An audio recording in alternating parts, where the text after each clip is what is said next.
स्वागत है आप सभी का अखंड भारत टीवी में। मैं हूं आपके साथ निशा लखवाल और रुक करते हैं इस वक्त की बड़ी खबर का। दिल्ली के मयूर विहार क्षेत्र में ASN माध्यमिक विद्यालय उत्तर क्षेत्रीय संस्कृत भारती द्वारा एक संवादशाला का आयोजन किया गया, जिसमें दिल्ली, हरियाणा, पंजाब, राजस्थान, उत्तर प्रदेश के अनेक संस्कृत विद्यार्थी संवाद शिक्षा के लिए आए हैं और संस्कृत भाषा पर जोर दिया गया। हमारी मुलाकात उत्तर क्षेत्रीय मंत्री कौशल किशोर जी से हुई है। आइए हम सुनवाते हैं कि इस संवादशाला के बारे में और विद्यार्थियों के बारे में उन्होंने क्या कहा और लोगों को क्या मम नाम कौशल किशोरः, उत्तर क्षेत्र मंत्री संस्कृत भारती।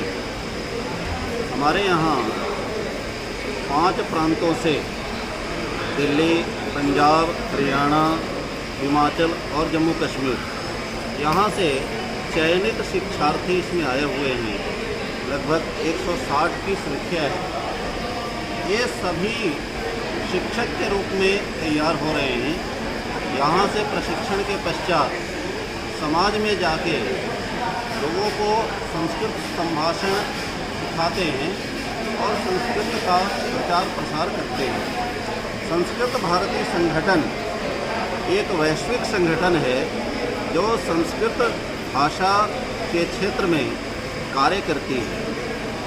संस्कृत भारती संगठन का एक ही उद्देश्य है, संस्कृत के द्वारा संस्कृति संरक्षण, संस्कृति के द्वारा भारत पुनः विश्व गुरु पद पर आसीन हो, भारत की परम वैभव प्राप्ति हो।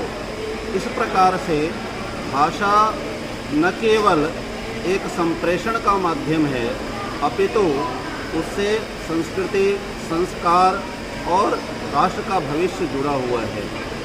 संस्कृत भारती के प्रयास से अब तक भारत में लगभग 1 करोड़ से अधिक संस्कृत बोलने वाले तैयार हुए हैं और सैकड़ों गृह घर ऐसे हैं जिनमें आबाल वृद्ध संस्कृत में ही वार्तालाप करते हैं, संस्कृत में ही दैनिक व्यवहार करते हैं। उसके साथ साथ विभिन्न शैक्षणिक आयामों से संबंधित कार्य भी संस्कृत भारती के द्वारा चलाए जाते हैं। इसमें इस वर्ग में आप देखेंगे तो अधिकांश युवा वर्ग है और हम सभी जानते हैं किसी भी राष्ट्र का भविष्य युवा के हाथ में सुरक्षित है। आज एक भौतिक संसाधनों की ओर युवा जैसे आकर्षित हो रहा है, उस युग में संस्कृत के प्रति आकर्षित होकर और संस्कृत के क्षेत्र में स्वतः प्रेरणा से कार्य करने का जो संकल्प इन युवाओं ने लिया है वो वास्तव में अत्यंत सराहनीय है। मैं इस वर्ग के माध्यम से और विशेष रूप से अखंड भारत चैनल के माध्यम से भारतीय समाज को निवेदन करता हूँ कि संस्कृत भारत की आत्मा है।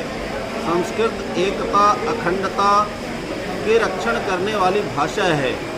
उसके ओर आप आएँ, संस्कृत पढ़ें, संस्कृत बोलें, संस्कृत में चिंतन करें और भारत की जो ज्ञान परंपरा है, भारत का जो ज्ञान वैभव है, उसे फिर से अपनाएं और उसके द्वारा ही भारत हमारा पुनः अपने एक गुरुत्व की ओर प्राप्त होगा। बहुत बहुत आभार, धन्यवाद। संस्कृत भाषा को वैज्ञानिक भाषा भी बोलते हैं, इसका क्या तात्पर्य है? संस्कृत भाषा वैज्ञानिक भाषा है, ये केवल कहने का विषय नहीं है।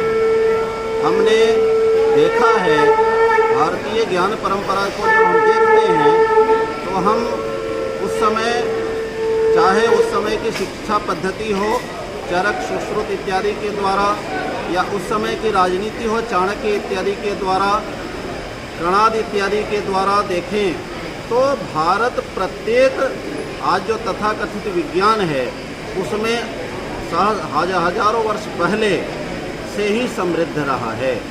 आज का विज्ञान, विशेष रूप से आज चिकित्सा पद्धति की बात करें तो आज एलोपैथ के जो दुष्परिणाम हैं वो समाज के सामने आ रहा है।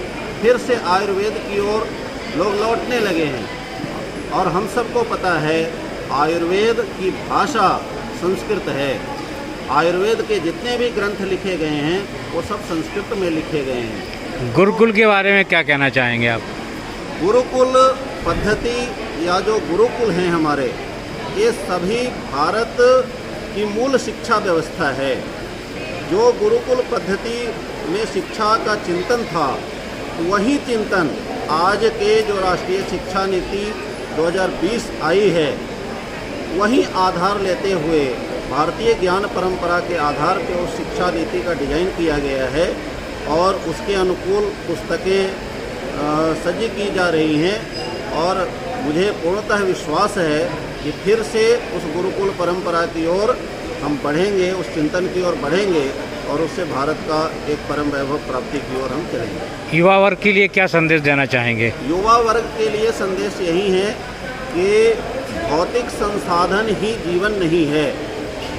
भौतिक संसाधन जीवन चलाने का एक माध्यम हो सकता है, किंतु हम मानव हैं। मानव में मानवत्व होना चाहिए और मानव चराचर जगत के विकास के लिए, उसके संरक्षण के लिए कार्य करें। और इस सब के लिए संस्कृत एक बहुत बड़ा माध्यम हो सकता है। संस्कृत का चिंतन, संस्कृत में स्थित सुभाषित, श्लोक, सूक्तियाँ उन सब की ओर प्रेरित करती हैं। और रोजगार की भी जहाँ तक बात है तो संस्कृत के क्षेत्र में 100% प्लेसमेंट है।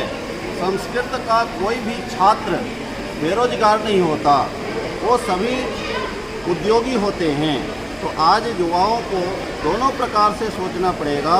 भौतिक संसाधन भी संस्कृत के माध्यम से अर्जित किए जा सकते हैं और जो आध्यात्मिक चेतना है वो भी युवाओं में, विशेष करके भारत के युवाओं में निश्चित रूप से होनी चाहिए।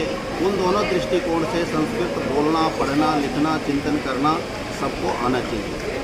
धन्यवाद। धन्यवाद, बहुत बहुत आभार अखंड भारत टीवी का। धन्यवाद, नमो नमः, स्वागत। नई और बड़ी खबरों से जुड़े रहने के लिए देखते रहिए अखंड भारत टीवी। हमारे चैनल को लाइक कीजिए, शेयर कीजिए और सब्सक्राइब करना ना भूलें। धन्यवाद।